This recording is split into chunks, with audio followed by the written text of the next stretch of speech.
I'm more than a stepmom. Stepmom shares challenging blended family journey, finding peace.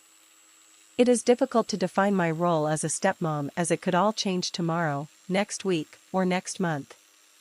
This gig is as non-linear as it gets, with the highs and lows depending on several factors that are well outside the realm of things I can control. Even major life decisions like where we live, who lives with us, and when, was all predetermined for me. I joined a family very much already in progress, with ups and downs of their own. Jumping in at the young age of 23, I did my best to blend in for years. I didn't want to ruffle any feathers or damage the children in any way, I just wanted to be part of it.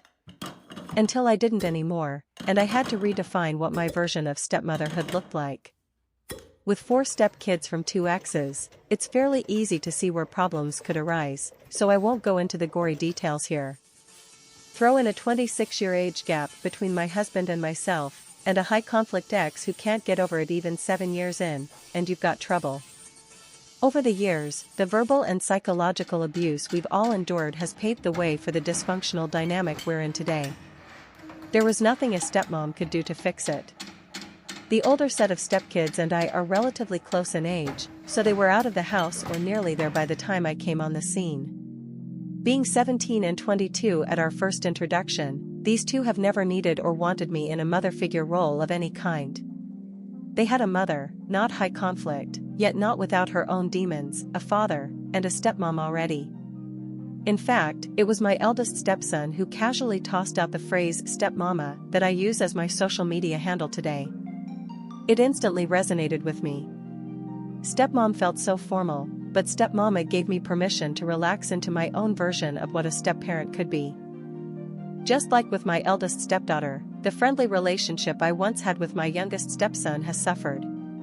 We used to play outside or go eat pancakes together. He used to laugh and play games with me. These days, he can barely stand to be in the same room as me. He claims there is no reason for it, but we recently took a break from one another and our reunion was painfully uncomfortable for everyone. My husband and stepdaughter could clearly see the difference when I was around. It broke everyone's heart to see it so clearly. He might not be able to put words to what he's feeling, but I sure can. Loyalty binds. The hate he has heard spew from her like lava has had an effect over time. The message is that it is not safe to have a relationship with me. He's seen the effects of that route through his younger sister. Which brings me to the only one who seems to be able to make up her own mind about me, my youngest stepdaughter. A tiny little thing at only 6 years old, she crawled into my lap immediately upon meeting me.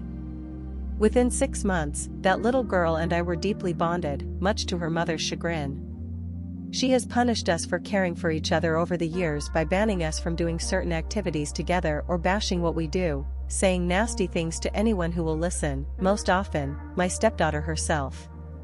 Through it all, she doesn't waver in her love for me, and we've had many conversations boosting each other up as we get through it together.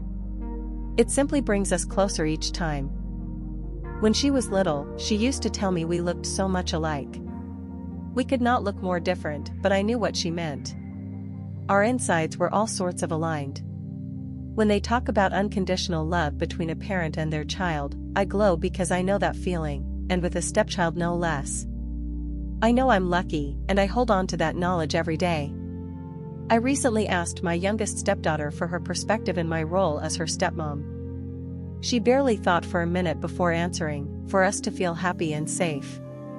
Which I do. I mean, I tell you everything.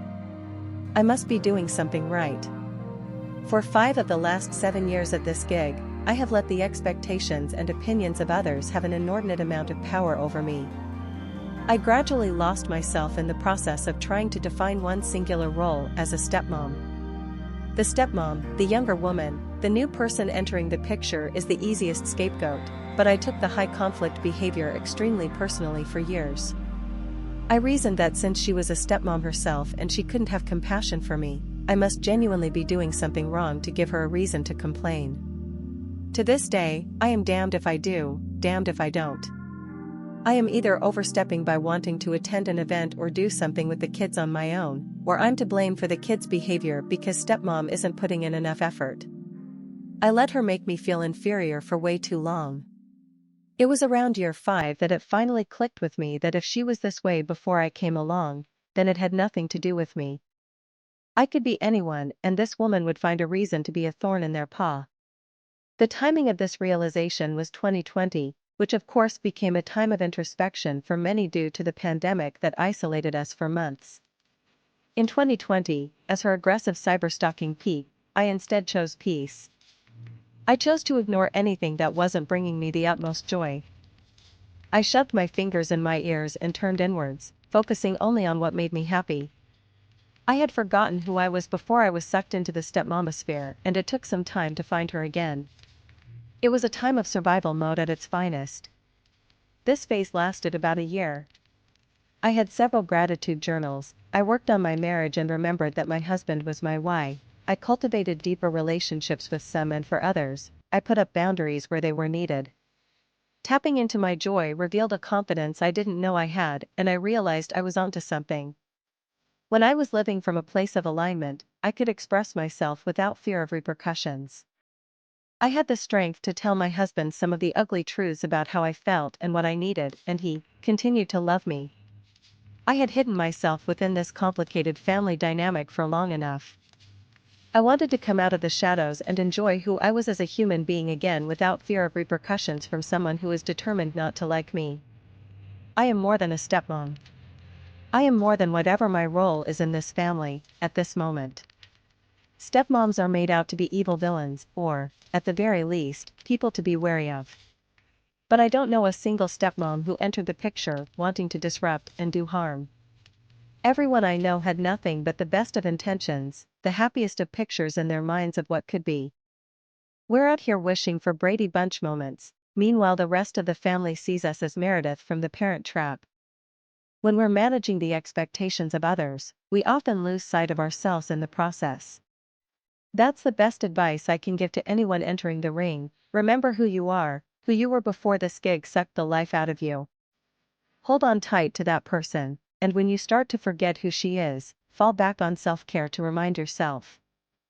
Some time with girlfriends who get me, and really know me, is like hitting a reset button on my hard drive. That's right, I do love to get down and dirty with some good rap. That's right, I am funny when I'm not worried about the right words coming out of my mouth. That's right, my deep feelings are important enough to share with others. With so many factors at play that are out of my control, I have had to whittle down my expectations of myself when it comes to my stepmom role. I've disengaged from the parenting aspects as the kids have gotten older and their mother has gotten more hostile, leaning hard into a fun auntie mentality. I have stepped into a supportive space for my husband and whichever kids are open to receiving me at the time. As I write this in 2022, my biggest goals are to radiate joy and stability. I strive to be the safe space for my family to land, inviting them to me simply by being my most authentic self. Joy and security start within me before they can be extended out to others. When I am who I am and I do what I do, the results are what they are. I cannot control or fix an environment that was already broken before I came along, and it is not my place to try. It is my desire to be a lighthouse in the storm, to be the solace the ships seek out when the waters get rough. The taller I can stand in my own authenticity, the stronger I can show up for my family. My stepmom story is not linear, and it's certainly not cute or wrapped up in a happily ever after bow. I am, however, a success story. I continue to show up and put in the work, even on the days I want to run away. I am hopeful for the future, I am open to what could be, and I embrace that what we go through today prepares us for what's to come tomorrow.